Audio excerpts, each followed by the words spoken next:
dans ce nouvel épisode des Blabla de Sandra. Si tu apprécies ce contenu, pense à t'abonner, à liker et à partager. Je t'invite à découvrir mon dernier bébé de papier paru à ce jour en auto-édition, L'amour minimaliste, une romance qui parle de deuil, de résilience et de renaissance à travers un nouvel amour avec tendresse, humour, passion et sensualité. Fin de la page promo. Aujourd'hui, on va aborder un sujet très sensible, la gestion des commentaires sur YouTube ou sur une autre plateforme d'ailleurs. Est-ce que supprimer ceux qui plombent notre énergie est une bonne ou une mauvaise idée? Quand on publie des vidéos sur un réseau social, on s'expose aux vues, aux likes et aux commentaires. Au début, on imagine surtout des retours constructifs, puis arrivent parfois des commentaires lapidaires, catégoriques, méprisants, voire franchement malveillants. Des phrases courtes, sans nuance, sans arguments, sans perspective. Alors une question se pose rapidement. Faut-il les laisser ou est-ce légitime de les supprimer pour se protéger? On va prendre l'exemple de YouTube. YouTube permet explicitement aux créateurs de supprimer des commentaires, de masquer des utilisateurs, de filtrer certains mots et de modérer a priori. Ce n'est ni une faille ni un détournement, la modération fait partie intégrante de l'outil. Donc la première vérité simple est la suivante. Supprimer un commentaire n'est pas une censure illégitime,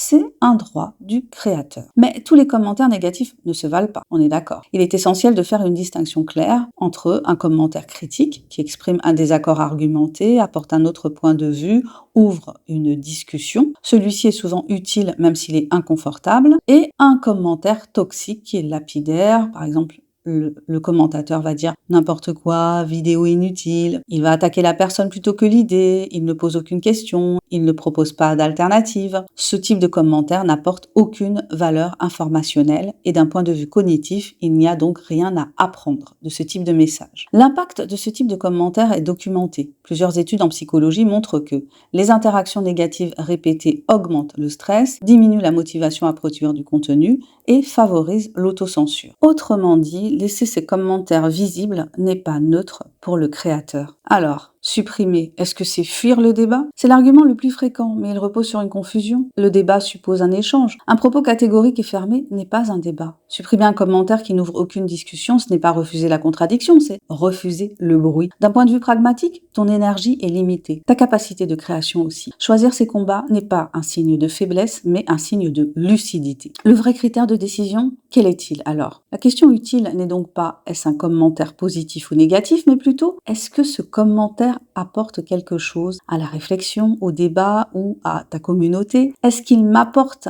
à moi en tant que créateur en termes d'énergie? Est-ce qu'il l'a fait monter ou est-ce qu'il l'a fait diminuer? En fonction de la réponse, on jugera s'il mérite de rester ou s'il est plus cohérent de le supprimer. C'est une politique éditoriale au même titre que le choix de tes sujets et du ton que tu emploies. Conclusion! Supprimer les commentaires malveillants, fermés, sans perspective, ce n'est ni une faiblesse, ni une faute morale, c'est un choix conscient de protection de son espace mental et créatif. La liberté d'expression n'implique pas l'obligation d'héberger toutes les expressions, surtout quand elles nous sapent notre énergie sans raison valable. Merci d'avoir écouté cet épisode des Blabla de Sandra. Si tu as aimé cette réflexion, n'hésite pas à partager ce podcast et à me dire quel est ton point de vue sur la question. Je te dis à très bientôt pour un nouvel épisode des Blabla de Sandra. Allez, abonne-toi, commente si tu l'oses, like et partage. Et pense à découvrir mon dernier bébé de papier paru à ce jour, L'amour minimaliste, une romance qui parle de deuil, de résilience et de renaissance à travers un nouvel amour avec tendresse, humour, passion et sensualité. Bye bye!